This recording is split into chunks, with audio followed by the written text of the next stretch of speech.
For nogle år siden blev mine lår stjålet om natten, mens jeg lå og sov.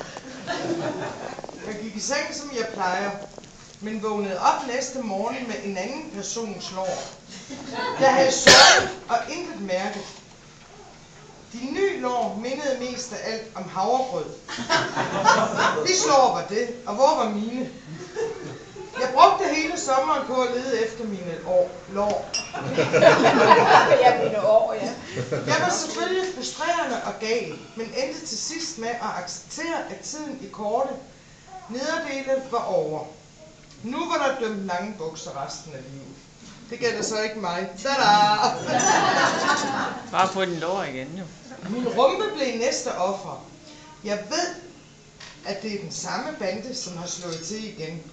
For de gjorde sig den ulejlighed at matche ballerne med lårene, som de stjal fra mig tidligere. Min nye ende var mindst 15 cm længere end originalen. Jeg indså fortvivlelse, at jeg ikke længere kunne gå med bukser, men fremover udelukkende måtte optræde i kjole. Jeg er altså lige nødt til at skåle på det her.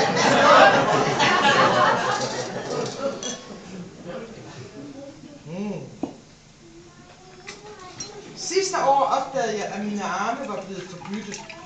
En morgen, da jeg stod og fyndtørrede mit hår, blev jeg virkelig bange. En bølgende klump med vinterflæsk dinglede frem og tilbage på min overarm, i takt med hårbørsten. Det var rigtig uhyggeligt, og jeg blev bange.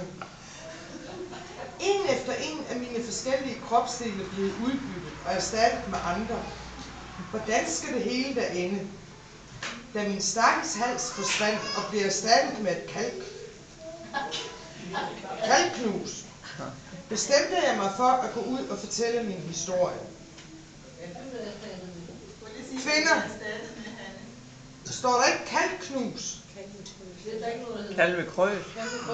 Der står kalkkus.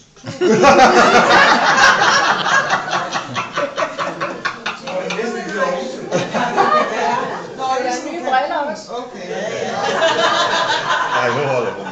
Nej, nu siger jeg altså skål.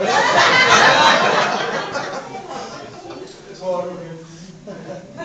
Godt, der ikke står kalknæt. Mona, hvorfor får jeg den her? Kvinder, nyd duften af nybrygget kaffe. Måske er det sidste gang, du trækker vejret gennem din egen næse. Plastikkirurgen bruger rigtig mange implantater og kropsdele, som de har stjålet for ganske almindelige mennesker som du og jeg. Det er ikke bare løse rygter. Det her sker dagligt for mange kvinder. Så derfor advar dine veninder. PS. Sidste år troede jeg, at mine bryster var blevet stjålet. Jeg lå i sengen, og pludselig var de væk.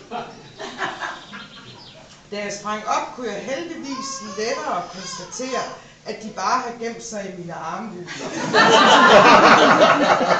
Mens jeg sov. For siden der har jeg altid gemt dem i bukselinningen, mens jeg sov.